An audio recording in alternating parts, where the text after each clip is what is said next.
HarperCollins presents The Happy Index, Lessons in Upside-Down Management, written and read by James Timpson. I've dedicated this book to my wonderful wife, Roisin, whose kindness and compassion inspires me every day. Introduction. Outlining an upside-down approach to management. I've been very lucky to have a boss, who also happens to be my dad, who believes in our culture of trust and kindness completely, and has supported me as I've learnt how to lead. My dad, John, is the perfect boss to have. I've also been incredibly fortunate to work with so many amazing colleagues who have decided that Timpson is a good place to spend the majority of their careers. These colleagues, who many of you won't ever meet or know, are the rock of our company and the custodians of our culture. Many of us have grown up together and worked hard to develop a culture that most people thought would fail.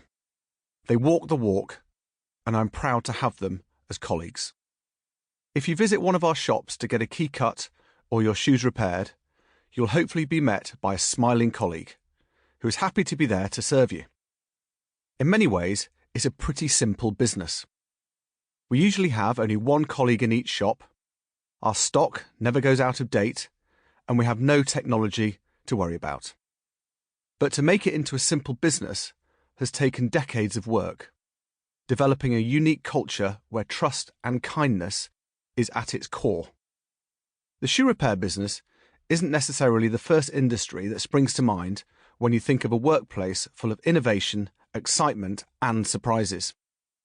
I'm here to tell you, though, that the way we do things at Timpson is far from boring, and despite being founded in 1865, we aren't a traditional company at all. If you dig a little deeper into how we do things, you'll find that there's a lot more than the day-to-day operations of getting shoelaces, rubber heels and key blanks to the 2,100 branches that I oversee in my role as CEO. In fact, we rarely talk about the nuts and bolts of getting the shops open and the money in the till. Instead, we talk about the two most important factors in running a business: people and culture. If we get these right, we make money.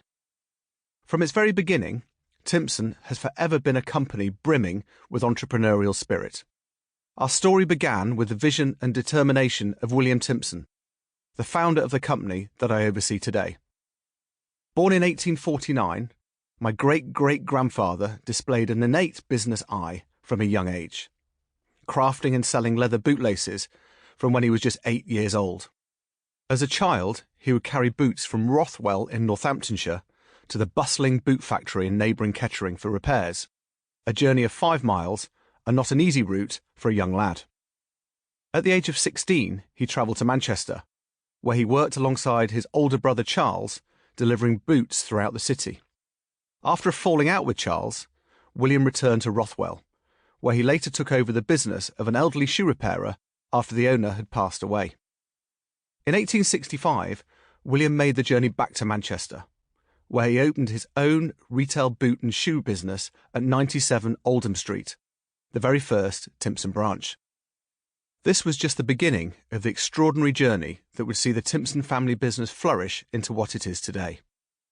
William's dedication to his graft paved the way for the establishment of a warehouse in Great Ducie Street, Manchester, in 1895, capable of housing a staggering, for its day, 40,000 pairs of shoes.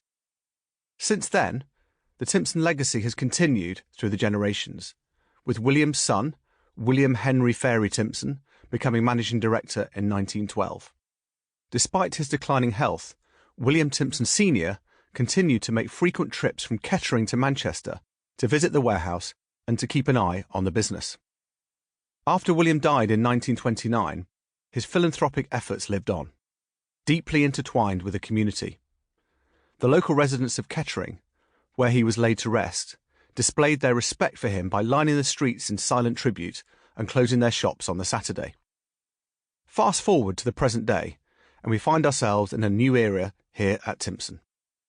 My great-great-grandfather's determination and graft has been passed down through the generations to become one of the most successful and well-recognised brands that continues to serve its customers. Sample complete. Ready to continue?